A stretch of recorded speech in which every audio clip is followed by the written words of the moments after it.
My name is Rachel Healy. I'm Tim Healy's wife. A little bit about our family and our little background. I'm going to be real brief about it. I came up here to Calaveras County in 1991. I graduated San Jose State University degree in social work and the police academy down there, the Reserve Academy. Came up here, started my first law enforcement fight as a correctional officer here at this county jail. And then from there I went and I was a probation officer for a narcotic task force. And then from there I went to Angels Police Department where I was a police officer, worked with many of you. And then from there I went and I was a Stockton police officer for about 10 years and then came up to Calaveras County, my home again, to work as an investigator for you. We have two children, Lucas and Shayla. Lucas is 8 years old and Shayla is now 7 years old. While I was working here as an investigator for just a few months, all of a sudden I came down with acute lymphoblastic leukemia and I was diagnosed July 29th of 2011. And at that point, 16 hours after that, I went through radiation, chemo, between two places, Stanford and then the City of Hope. January 27th, I received an umbilical cord transplant because leukemia is cancer of the blood, so I need stem cells. So I received that on January 27th, and I'm in remission. My doctor says I'm doing well, and home with my family. And I want to also applaud you guys because many of you were, my community embraced him and I, because I couldn't be home raising them. A lot of you had your hand in it, and my neighbors, my friends did also. So I want to thank you also for that. And you know, we're very active in the community. Right now my son's doing wrestling. He did football where Tim was the assistant coach. And we do Boy Scouts and Girl Scouts. We're both committee members of that. Piano, and we're very active in our community. And it gives us a distinct honor to be here with you today to try to be a part of this community to make this a better home for all of us. So without further ado, I would like to introduce the best man, the most man, the man that I respect the most in the world and love, a good man, my husband, Tim Healy.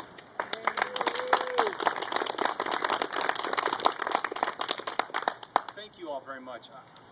I don't know how to tell you how much it means to me that all of you here, so many of you that are current neighbors and old neighbors and friends over the years, I really appreciate that you're all here. And it's very, very much an honor that you're here and also very humbling. So thank you very much for being here, especially as you knew what was in store today as I announced my candidacy for Superior Court of Calaveras Department 2.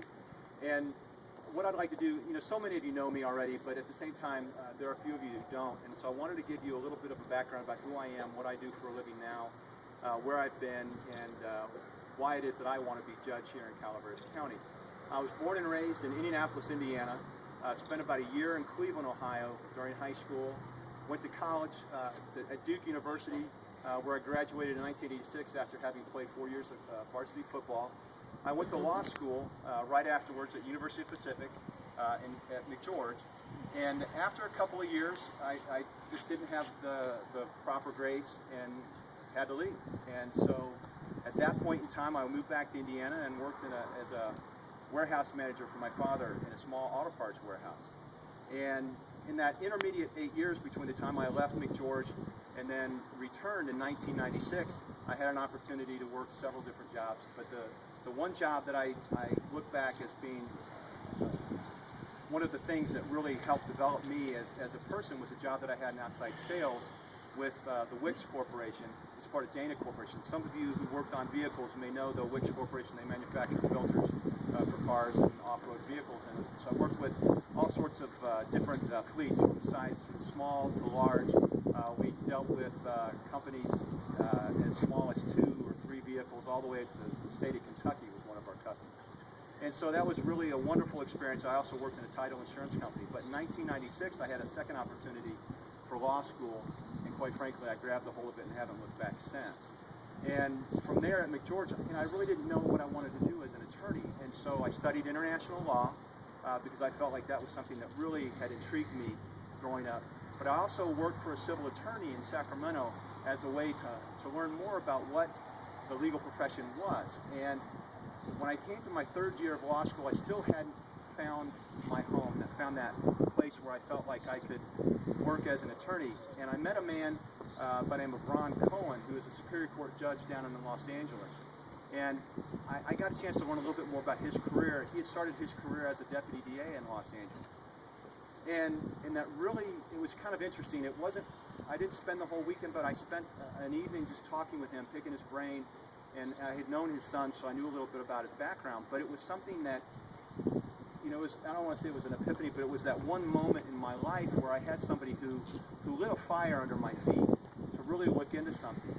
And that was law enforcement and public safety. And I knew that I always wanted to help people as an attorney, but I just didn't know how that was going to manifest itself. And so my final year at law school, I went to the San Joaquin County DA's office and talked with Jim Willett, who is now the DA down there, and asked him if I could do an internship there, and I did. And I spent 1999 working in the narcotics unit, and it took about a week for me to find out that I had found my home, that this is what I wanted to do with my career as an attorney and as part of law enforcement.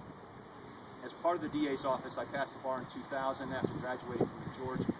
And then I worked in their misdemeanor unit first out, and I went ahead and worked in their preliminary hearing unit.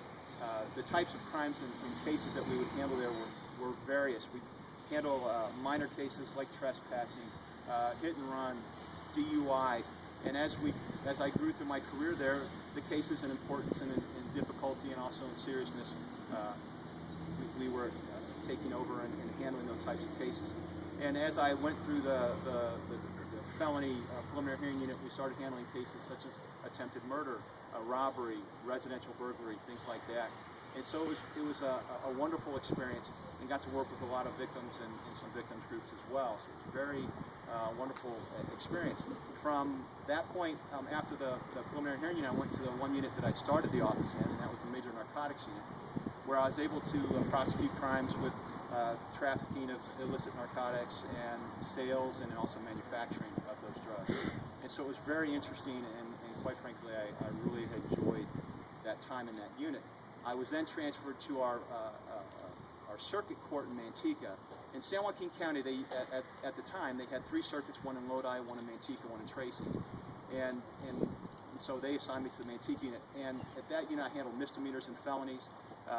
All the felony cases that I would handle would be all the same kind of cases you find in the mainline felony unit without utilizing the specialized units, the gang homicide units, the family crimes, those kind of units. So the different types of cases, again, were stolen cars, chop shops, residential burglaries, robberies, things like that, attempted murder, assaults. And so it was a wide variety of experience that I had there as well. One of the things that we started doing there is in that particular unit, in that particular assignment, was charging cases. And so it was very interesting, again, as I was going through my career, it was a wonderful experience. After the Manteca assignment, I went to the mainline felony unit, where we took cases all the way from arraignment all the way to trial. And some of the cases I had there were, again, robberies and attempted murders, negligent homicide, things like that were very, very serious and quite frankly, were difficult cases. But at the same time, again, the experience had been very rewarding, helping people, trying to help victims be made whole. And after that assignment, I was again assigned back down to Manteca. This time, though, it was in South County, where the Tracy office had been closed. And so that assignment was a little bit more of the same that I had dealt with before, but it was even broader. It was even more of an assignment in the sense that we were doing more charging. We were handling a variety of cases because the office, our DA's office, went from 100 attorneys down to 60. And so we really had a point where we really had to buckle down and do a lot of things that were outside our normal sphere of what type of cases we handled. Once again, I was there for about 2 years. One of the other things I had a chance to do during that time was I worked for Humphrey School of Law. Humphreys had a program where they were trying to put on classes for those students who were interested in taking the law school admissions, interested in becoming attorneys. And so one of the things that I did for them was teach that law school admissions class test. It was a very unique and very interesting experience to deal with students who were looking to become attorneys. And so it was a very unique position. I had a lot of opportunity to describe things and talk about my job as an attorney with the DA's office. So it was a lot of fun to meet people, quite frankly, who were very interested in the same things that I was. So it was a lot of fun. As I continued with Humphreys, I also was able to teach a class with them for their first year students as an introductory course to introduce them to the legal writing that they would have to do in law school, as well as some of the classes and some types of things that they were going to have to learn. One of the other things I took it upon myself was to really try to relate what they were learning at school and why that was going to be important as attorneys and what they were going to be using that for. And so I'd always integrate a lot of the stories from the cases that I had, because I quite frankly thought that that was important for them to understand. I didn't really have anybody who did that my first year in law school, so it was something that I thought I was hoping that it would be helpful. We'll have to find out. But as those students become attorneys, I'm very proud to have been a part of Humphreys in that way. And then in 2011, as Rachel explained, quite frankly, our world pretty much came to an end almost, in the sense that it changed forever. Rachel was diagnosed with leukemia, and it was just devastating for the family. And so it was very difficult, and I think that Rachel said this, and so many of you that were in our neighborhood helped us in ways that you just don't know. And so I just have to say thank you for that. But also I wanted to explain a little bit about how things worked at work. It was wonderful. Jim Willett really did a wonderful thing for me, in that he gave me a position in the office that allowed me the flexibility to be able to take care of my family. And I can only say thank you to him, and that's just simply not enough. But what I was doing was charging. And what I did was, at this point, they had combined the Lodi office with the South County office, in the sense that I was now responsible for charging of in custody and out of custody for Lodi, Tracy, Manteca, Escalon, Ripon, Lathrop. Duell Vocational Institute was also one of the places. There's the state prison there in Tracy, where cases that came through there I had to take a look at and review. In fact, I was looking back over that to kind of reviewing what that meant. Over the course of that 2-year period from 2011 to 2013, this past September, I reviewed over 10,000 cases for charging, which is just a huge amount of cases. But what it did was, it gave me an opportunity to see such a broad variety of the types of crimes and things that come through, and the things that our citizens and our community, that people have to go through. And so it was a wonderful position. And I look back at that and can only say thank you. But as time came along, and as Rachel was getting better, I took on a new assignment, which is my current assignment. I'm the head of the child abduction unit for the San Joaquin County District Attorney's Office. And what that means is it's a situation where I have 2 investigators and 2 support personnel who help me. And what our job is to ensure the family law civil court orders are followed through the custody and visitation. And one of the things that's unique about that position within the context of a prosecutor's office is it involves not only criminal law, but it involves civil law, and further it involves international law, which is really very interesting.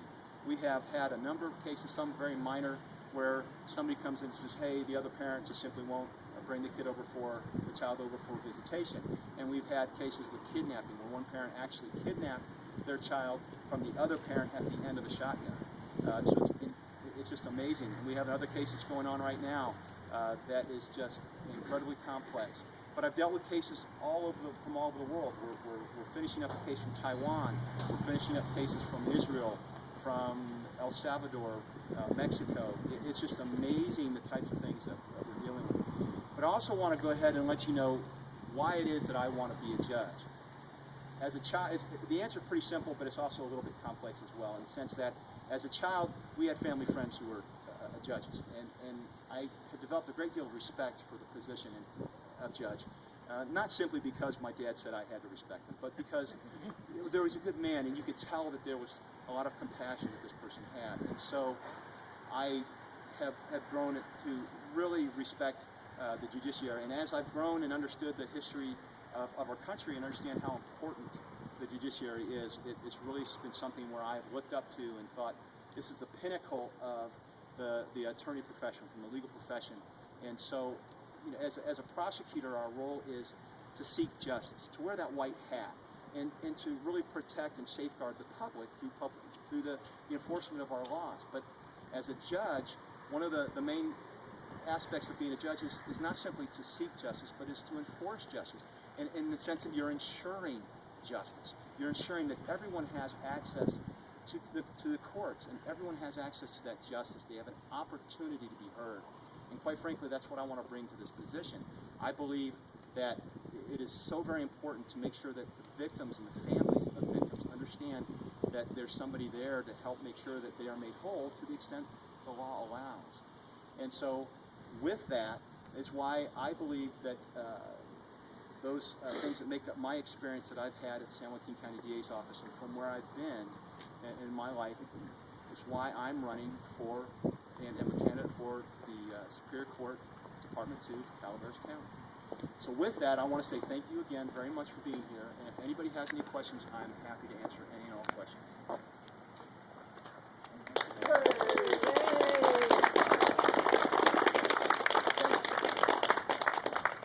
Does anybody have any questions?